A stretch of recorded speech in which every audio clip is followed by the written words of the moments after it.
My fellow Americans, I'm speaking to you tonight from behind the resolute desk in the Oval Office. In this sacred space, I'm surrounded by portraits of extraordinary American presidents. Thomas Jefferson wrote the immortal words that guide this nation. George Washington, who showed us presidents are not kings. Abraham Lincoln, who implored us to reject malice. Franklin Roosevelt, who inspired us to reject fear. I revere this office, but I love my country more. It's been the honor of my life to serve as your president. But in the defense of democracy, which is at stake, I think it's more important than any title. I draw strength and I find joy in working for the American people. But this sacred task of perfecting our union is not about me. It's about you, your families, your futures. It's about we, the people. And we can never forget that. And I never have. I've made it clear that I believe America is at an inflection point.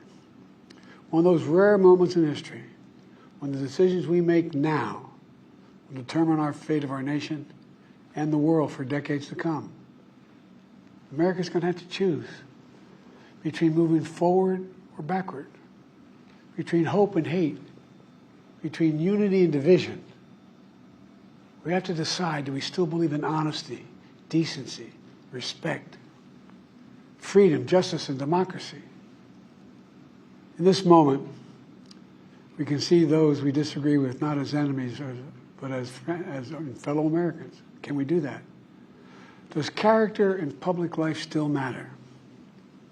I believe I know the answer to these questions because I know you, the American people.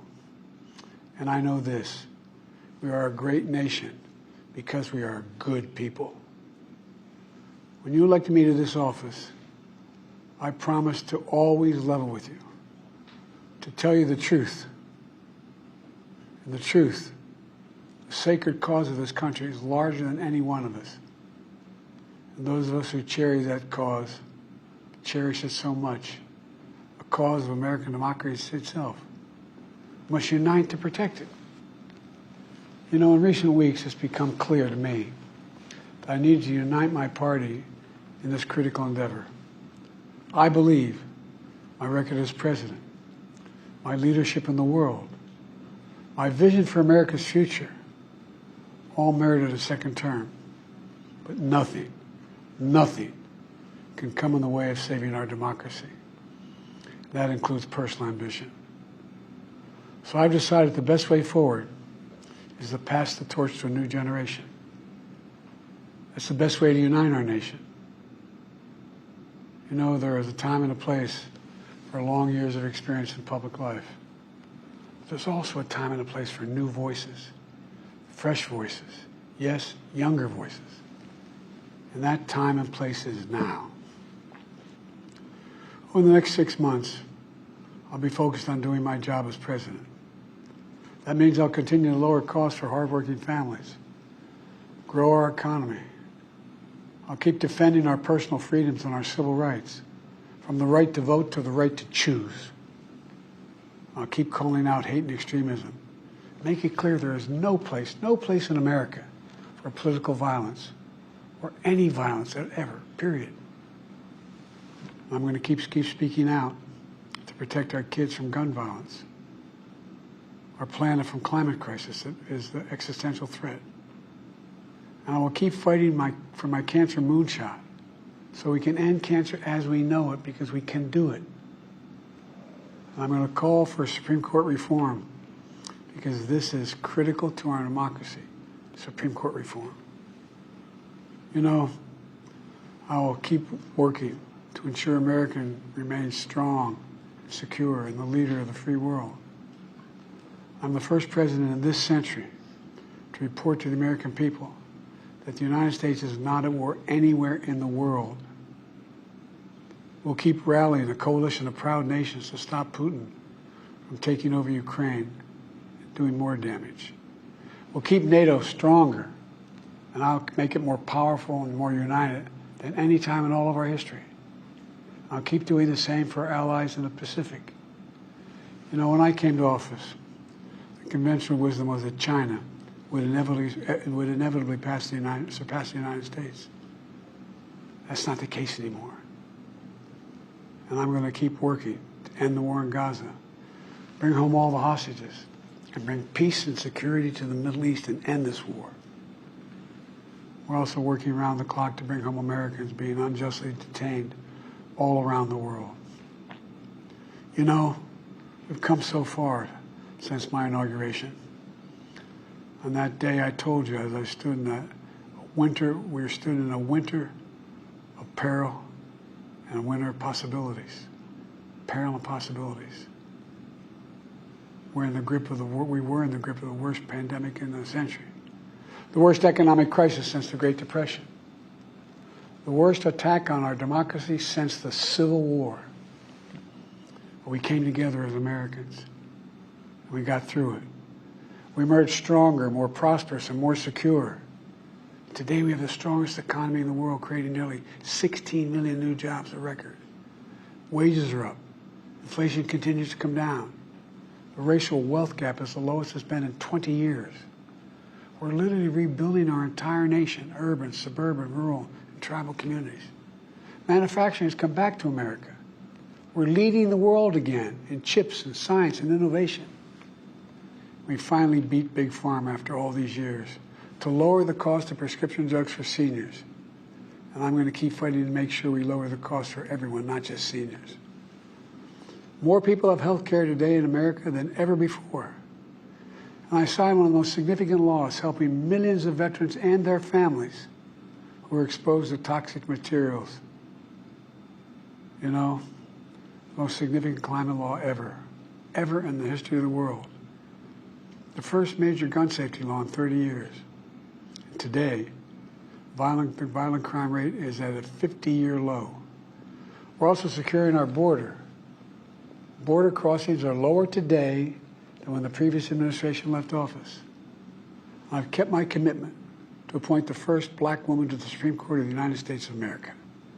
I also kept my commitment to have an administration that looks like America and be a president for all Americans. That's what I've done.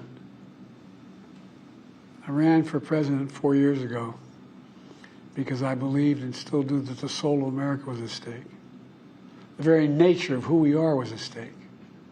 And that's still the case. America's an idea. An idea stronger than any army, bigger than any ocean, more powerful than any dictator or tyrant. It's the most powerful idea in the history of the world. That idea is that we hold these truths to be self-evident. We're all created equal, endowed by our Creator with certain inalienable rights: life, liberty, pursuit of happiness. We've never fully lived up to it, to this sacred idea, but we've never walked away from it either. And I do not believe the American people will walk away from it now. In just a few months, the American people will choose the course of America's future. I made my choice. I've made my views known. I would like to thank our great Vice President Kamala Harris. She's experienced, she's tough, she's capable.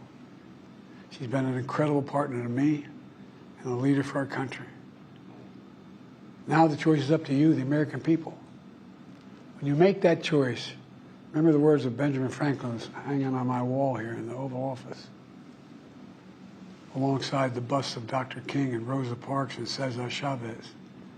When Ben Franklin was asked, as he emerged from the convention going on, whether the founders have given America a monarchy or republic, Franklin's response was, a republic, if you can keep it. A republic, if you can keep it. Whether we keep our republic is now in your hands. My fellow Americans, it's been the privilege of my life to serve this nation for over 50 years. Nowhere else on earth could a kid with a stutter, from modest beginnings in Scranton, Pennsylvania, and Claymont, Delaware, one day sit behind the resolute desk in the Oval Office as President of the United States. But here I am. That's what's so special about America. We're a nation of promise and possibilities, of dreamers and doers, of ordinary Americans doing extraordinary things. I've given my heart and my soul to our nation, like so many others.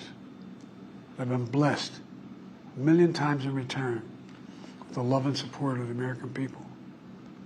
I hope you have some idea how grateful I am to all of you.